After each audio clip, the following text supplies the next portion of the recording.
llamada, pero nadie contesta mi llamada. Que pueda haber pasado a mi señal.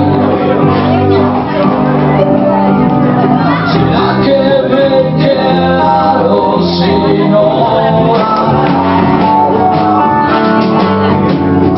Sobrevivo apenas a mi suerte, y qué suerte, y qué suerte.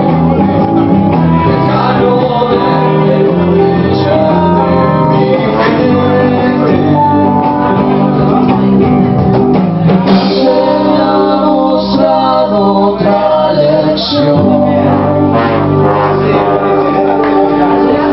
El mundo propio siempre es el mejor.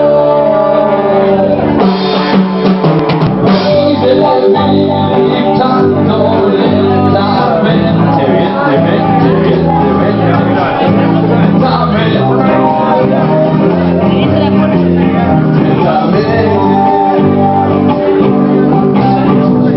Quizás ya no sea yo cuando me encuentre.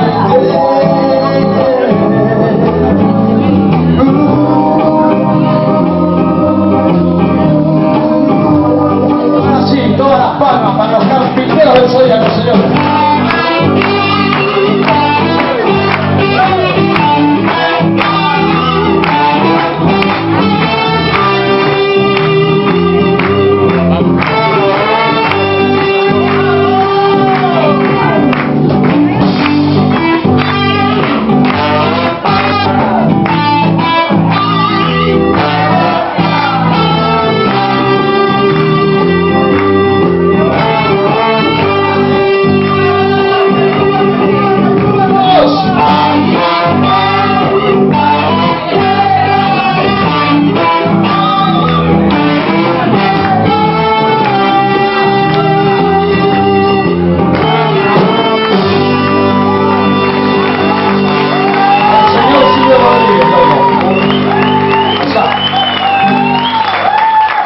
Gracias, un aplauso, Leo, Estrella India.